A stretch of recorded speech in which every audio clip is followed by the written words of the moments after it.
आज का हमारा सबसे बड़ा संकट जो है वो है पर्यावरणीय संकट। पर्यावरण में सबसे ज़्यादा संकट मनुष्य ही कर रहा है और कोई भी जीव इस संकट के भागीदारी नहीं है, जो मतलब ये संकट पैदा कर रहे हैं। क्या कि वो तो कुछ दे के ही जा रहे हैं, खाद पास सबसे बड़ी खाद जानवरों की ही होती है, बाकी तो और सब रासायनिक खाद ही हैं। पर्यावरणीय संकट में कई प्रकार के प्रदूषण हैं, वो वायु प्रदूषण हो रहा है, जल प्रदूषण हो रहा है, वृक्ष को काट के भी प्रदूषण किया जा रहा है। एक वृक्ष को तुरंत काट के रख दे रहे हैं और लगाने के लिए एक भी वृक्ष नहीं लग रहा है, और लग भी जा रहा है तो बड़ा नहीं हो रहा है।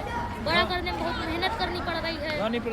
ध्वनि प्रदूषण हो रहा है। जैसे अब कुछ भी किसी के यहाँ भी शादी हुई, तुरंत डीजे पहले वो करने लगेंगे, ले आएंगे, तो उससे इतनी तेज बजाएंगे कि पूरा गांव सुने, शहर सुने। ये नहीं कि अपन सांस्कृतिक संगीत कर लें, जो होता है ढोल मंजीरा सब वाद्य यंत्र हैं, इससे वो कर सकें। उसके बाद ग्लोबल वार्मिंग सबसे ज़्यादा हो रही है, जिससे वो हो रहा है, ताप बढ़ रहा है पृथ्वी का, सारी ग्लेशियर जो है हो रहा है, बर्फ़ सरक जा रही है बड़ी बड़ी, उससे पानी बहुत ज़्यादा हो रहा है। ग्लोबल वार्मिंग से ये कार्बन डाइऑक्साइड जो है सारी गर्मी को अवशोषित कर लेती है और इसी से सबसे ज़्यादा ताप बढ़ रहा है। और कार्बन डाइऑक्साइड तो ज़्यादा है ही, ओजोन परत में छिद्र सबसे ज़्यादा हो रहा है, उसी से ताप बढ़ रहा है। ओजोन परत में मतलब छिद्र नहीं तो ओजोन परत कुछ पतली ही हो जा रही है।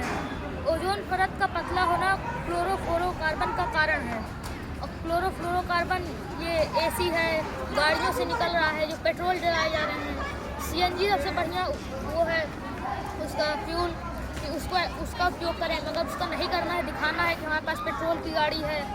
और उसके बाद अति उपभोग कर रहे हैं, एक गाड़ी नहीं दो दो गाड़ी रखे हैं, मोबाइल ढेर सारा रखे हैं, जूते एक नहीं रख रहे हैं, 2 रख रहे हैं, 3 रख रहे हैं, 10 रख रहे हैं, कि हर दिन बदल बदल के जाएंगे, बढ़िया लगेगा कि रईस इंसान है, आ रहे हैं। सबसे ज़्यादा कर रहे हैं, रईसी दिखा रहे हैं। प्राकृतिक संकट है, इसमें वृक्षों को काटा जा रहा है।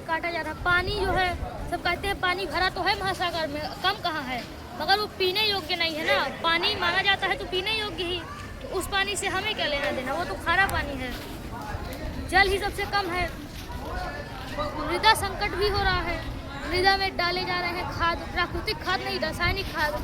अब मिट्टी भी उसकी आदत बना ली है, उसको जब तक हम रासायनिक खाद नहीं देंगे तब तक वो फसल उत्पादन उतना बढ़िया नहीं करेगी। तो उसके साथ डालना चाहिए, प्राकृतिक खाद भी डालनी चाहिए, मगर कम करना चाहिए रासायनिक खाद। साथ में डालेंगे तो ठीक रहेगा, बाकी अधिक उपभोग तो हो ही रहा है। सबसे ज़्यादा जो है किसान सोचते हैं कि ज़्यादा खाद डाल दें तो ज़्यादा फसल पैदा हो जाएगी।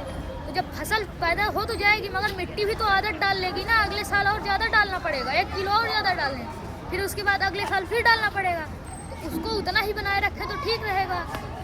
किसान जो है, किसान में जागरूकता है नहीं, उसको जागरूक करना पड़ेगा किसानों को गांव-गांव में जाकर, मगर ये काम कोई करना नहीं चाह रहा। बढ़िया घर में एसी चलाए और गैस निकली जाए, हमसे क्या लेना देना, हम तो कमरे में बंद हुए हैं। ठीक है, जागरूकता फैलाना बहुत ज़रूरी है, तो इसको सबसे पहले खुद से करना चाहिए। एक पेड़ ना सही 10 पेड़, एक पेड़ तो लगाएं, और लगाना बड़ी बात नहीं है, कहीं से भी खरीद के ले आए, योजना चली, एक ट्रक पेड़ उतरा, लगा दिया, बगल हो गए, उसको कोई पानी डालने जा नहीं रहा, बड़ा हो नहीं रहा पेड़, क्या करा जाए उसके लिए। उसके लिए सही है एक पेड़ लगाओ, कम से कम उसको बड़ा तो करो, बाकी